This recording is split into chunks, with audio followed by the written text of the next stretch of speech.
కొంతమంది అంటున్నారు కవిత 10 సంవత్సరాల అధికారంలో ఉన్నప్పుడు కూడా ఇవే బుల్డోజర్లు రాష్ట్రంలో చాలా ప్రాంతాల్లో తిరిగినాయి. పటాన్చెరు దగ్గర ఐలాపూర్ అని ఒక విలేజ్లో స్లాబ్లు కట్టిన ఇళ్లను కూలగొడితే మేమే అక్కడికి వెళ్ళడం జరిగింది. ఇక్కడ గౌలిదొడ్డి దగ్గర గతంలో కేటీఆర్ హయాంలో కూలగొట్టిరు, మళ్ళీ రేవంత్ వచ్చాక మళ్ళీ కూలగొట్టిరు ఆ బాధితులను. సో చాలా వాల్యుబుల్ గోపన్నపల్లి దగ్గర. సో ఇట్లాంటివి జరిగినాయి కదా, మరి అప్పుడు మాట్లాడని కవిత ఇప్పుడు సడన్గా దీక్షలు చేస్తే పబ్లిక్ నమ్ముతారా? నమ్మకం అనేటటువంటిది మనం కంటిన్యూస్గా చేసే ఎఫర్ట్ మీద ఉంటుంది. మనం గతంలో చేసినటువంటి మిస్టేక్స్ ఏవైతున్నాయో, పర్టికులర్లీ బీఆర్ఎస్ యాజ్ అ పార్టీగా నేను పార్టీలో ఉన్నా కాబట్టి పార్టీ చేసిన తప్పులలో నాకు ఎంతో కొంత భాగస్వామ్యం ఉంటాయి. అన్నీ నాకు తెలిసి జరగలేదు, అన్నీ నాకు తెలియకుండా కూడా జరగలేదు. కొన్ని సందర్భాలలో మీరు ఒక వైపు నిలబడి ఉన్నప్పుడు మాట్లాడే పరిస్థితి ఉండదు, ఎస్పెషలీ ఇన్ పొలిటికల్ పార్టీస్. లోపల ఎంత ఘర్షణ పడ్డా కూడా బయటకు ఒకటే పొలిటికల్ లైన్ ఇవ్వాల్సి ఉంటుంది. సో నేను అట్లనే ఇచ్చుకుంటూ పోయినా, because I'm a committed soldier. I'm committed KCR soldier అని చెప్పిన నేను ఆనాడు. సో బాస్ ఏది చెప్తే అది చేస్తాను. మీరు ఇప్పుడు బాస్ లేరు కాబట్టి మీరు ఏది చెప్తే మీ కెమెరామెన్ చేయాల్సి వస్తుంది కదా, ఆయన సొంతాన్ని తీయడానికి ఉండదు కదా. సో అట్లా బాస్ చెప్పింది చేస్తాను. కానీ అందులో కూడా కొన్ని హ్యుమానిటేరియన్ ఇష్యూస్ నేను చాలా అంటే డీప్ రూటెడ్ ఇష్యూస్ మీద ఫైట్ చేసి దెబ్బపడి ఇలా పార్టీ నుండి బయటకు వచ్చిన, నోరు మూసుకొని ఉంటే అక్కడే ఉంటుంటే ఇంకా మంచి పదవులు వస్తుండే, అది వేరే విషయం. కానీ ఫైట్ చేయడం అన్నది ప్రారంభించిన కాబట్టి కష్టాలు అన్నవి స్టార్ట్ అయినాయి. వాటి మీద అంతా మళ్ళీ ఒకసారి ఇంకోసారి మాట్లాడు. రైతు బంధు అప్పుడు తుమ్మల నాగేశ్వరరావు బీఆర్ఎస్ లో ఉన్నాడు, ఇప్పుడు కాంగ్రెస్ లో ఉన్నాడు. 35 ఎకరాలకు రైతు బంధు తీసుకుంటున్నాడు. 1/70 చట్టం ఉన్న ట్రైబల్ విలేజ్ ఇది. ఇట్లాంటివి కొన్ని వందల వేల ఎకరాలు ఉన్నాయి ఆయా గ్రామాల్లో. ఇవన్నీ డాక్యుమెంట్స్ అవే. 1/70 మీరు వీటి మీద ఫైట్ చేయగలుగుతారా? 100%. అయితే ఇప్పుడు ఖమ్మం, పాల్వంచ, కొత్తగూడెంలో టోటల్ ట్రైబ్స్ కి సంబంధించిన భూములు ఇవన్నీ. కానీ చాలా కాంప్లికేషన్స్ ఉన్నాయి అందులో. We should fight, there is no doubt. అంటే ఇక్కడ ప్లస్ ఆదిలాబాద్ సైడ్ ఎట్లుంది అని అంటే భూములుండి ట్రైబల్స్ కానటువంటి వాళ్ళదో రకం సమస్య ఉంది. 1/70 పాల్వంచ, కొత్తగూడెం, ఖమ్మంలో ఇదొక సమస్య ఉంది. కానీ రేషనలైజ్ చేయాల్సిన ఇష్యూవే, మాట్లాడాల్సిన ఇష్యూవే.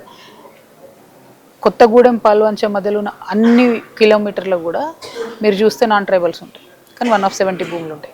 వీళ్ళు కూడా మల్టిపుల్ టైమ్స్ పర్చేస్ చేసిన ఇష్యూస్ ఉన్నాయి.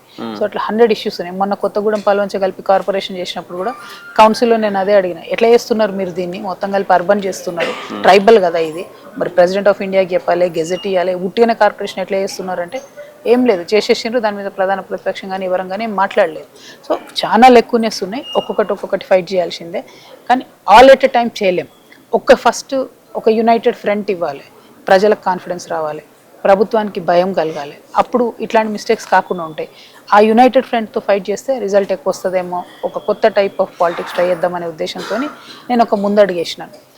పైగా ఎప్పుడైతే బీఆర్ఎస్ పార్టీలో నుంచి బయటకు వచ్చి జనం బాట నేను టేకప్ చేసినో, I apologise for my mistakes. అంటే 2 విషయాలకు నేను బాగా ఫీల్ అయ్యాను. ఒకటి, ఉద్యమకారులకు నేను మా నిజామాబాద్లో ఎంతో కొంత చేసుకోగలిగినా కానీ అక్కడే కట్టేసిర్రు, బయటికి వచ్చే పరిస్థితి లేకుండా. బయట ఉద్యమకారులను ఎక్కువ చూసుకోలేకపోయినా అన్నది నేను ఓపెన్గా ఎక్స్ప్రెస్ చేసాను. అమరవీరుల కుటుంబాల విషయంలో కూడా అది సిన్సియర్ రిగ్రెట్. 1200 మంది అని మనమే 1200 సార్లు చెప్పి కనీసం సగం మందికి కూడా కాంపన్సేషన్ ఇవ్వలేకపోయినా చాలా బాధాకరం అనిపించింది.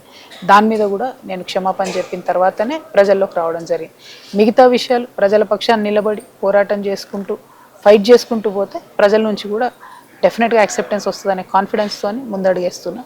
అన్నిటికన్నా ముఖ్యంగా ఆడబిడ్డల నుండి ఎక్కడికి వెళ్ళినా కూడా మంచి వెల్కమ్ కావచ్చు, మంచి ఎక్స్పెక్టేషన్ కావచ్చు. అంటే నా మీద ఎక్స్పెక్టేషన్ బర్డెన్ కూడా పెరుగుతుంది, బట్ మంచి రిసీవింగ్ ఉంది. So I'm hoping it will get better.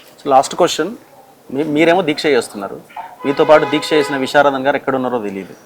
మీ మీద ముందు నుంచి ఉన్న అలిగేషన్ ఏంటంటే మొత్తం రేవంత్ రెడ్డి చెప్పినట్టే ఆమె నడుస్తున్నది, ఆమె ఆధ్వర్యంలోనే జరుగుతున్నది. టీఆర్ఎస్ వాళ్ళు కూడా అదే కామెంట్ చేస్తున్నారు మీరు వాళ్ళని ఏమని అన్నప్పుడు. సో మరి ఆయన ఎక్కడున్నాడో తెలియదు, మీరు మాత్రం మీ ఆఫీస్కి వచ్చి మీరు ప్రశాంతంగా మీరు దీక్ష చేస్తున్నారు. దీన్ని ఎట్లా చూస్తున్నారు సోషల్ మీడియాలో జరుగుతున్న చర్చని? అంటే ఇది మీరు కూడా అపోహలకు బలవుతున్నారు. ఫస్ట్ పోలీసు వాళ్ళు ఎప్పుడైనా కూడా స్ప్లిట్, డివైడ్ అండ్ రూల్ చేస్తారు. మేము ఇద్దరం కూర్చున్నాం నిన్న అక్కడ. ఇద్దరం కూర్చోవడంతో ఖమ్మం చరిత్రలో జరగనటువంటి ఒక విప్లవాత్మకమైన ఉద్యమం ఆడ జరిగిన తర్వాత మేము వెళ్ళిపోతాం అనుకున్నారు, మమ్మల్ని అరెస్ట్ చేస్తే. మళ్ళీ మేమిద్దరం కోఆర్డినేట్ చేసుకొని అన్న వేరే దగ్గర నుండి వచ్చి, నేను వేరే దగ్గర నుండి వచ్చి మళ్ళీ దీక్ష కూర్చున్నాం. సో ఆ సినర్జీని సపరేట్ చేసే ప్రయత్నం ఎప్పుడైనా జరుగుతుంది, స్ప్లిట్ చేసే ప్రయత్నం. ఇప్పుడు ఏమైంది, మమ్మల్ని ఇద్దరిని అరెస్ట్ చేసి ఒకేసారి బయటకు పంపారు. కానీ విశారదన్ గారిని సూర్యాపేట పోలీసులకు అప్పయ్యారు, నన్ను తీసుకొచ్చి ఇక్కడ దింపారు. నన్ను డిస్క్రెడిట్ చేయడం ఈజీ కదా, నేను ఆడబిడ్డను కదా, అనగానే మీ అలాంటి వాళ్ళందరూ కూడా మీద పడిపోయి ఏది పడుతుంది మాట్లాడతారు కదా. సో అందుకని ఏంటంటే ఆమె వచ్చింది, ఆడ ఆఫీస్లో ఇచ్చిపెట్టినాం, ఆడ దీక్ష చేస్తుందా ఏం చేస్తుందా చూస్తామో అనుకుంటారు.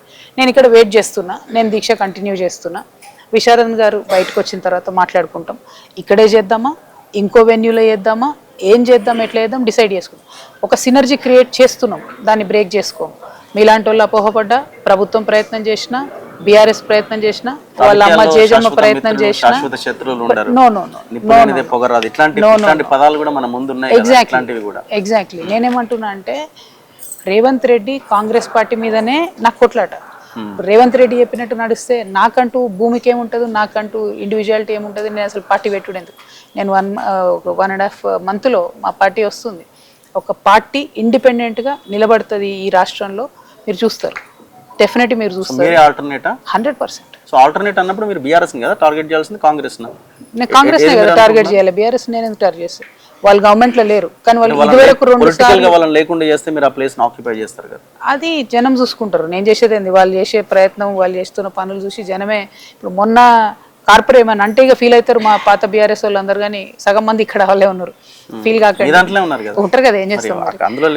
అయితే బీఆర్ఎస్ వాళ్ళకి చాలా చోట్ల టికెట్స్ కూడా తీసుకోవడానికి ఇష్టపడలేము మన మున్సిపాలిటీలో, అట్లాంటి పరిస్థితి ఉంది ఇప్పుడు. 50 గెలిచినాం 60 గెలిచినాం అంటున్నారు కదా. చెప్తున్నా కదా నేను, బై డిఫాల్ట్ కొన్ని గెలిచిరు, కానీ పరిస్థితి అట్లుంది. ఇంకా ఫ్యూచర్లో ఇంకా కష్టంగా ఉంటుంది. ఇప్పటికైనా కళ్ళు తెరవాలంటే పార్టీలు ఎవరైనా, నేను ఎట్లయితే నా నడత మార్చుకున్నాను ఇంకా మారుతాం, మీరు చూడండి. ఎందుకంటే ఒక సిస్టంలోకి వెళ్ళి బయటకు వచ్చినప్పుడు, ప్రజల కోసం పనిచేయాలనుకున్నప్పుడు ఇబ్బందులైనా మారాలనే కమిట్మెంట్ నాకు ఉంటుంది. డెఫినెట్గా నేను మారుతా. ఆ మార్పు అటువైపు వస్తే వాళ్ళని కూడా ఆదరిస్తారు కావచ్చు ప్రజలు, ఐ డోంట్ నో, బట్ నా పని నేను చేసుకుంటాను.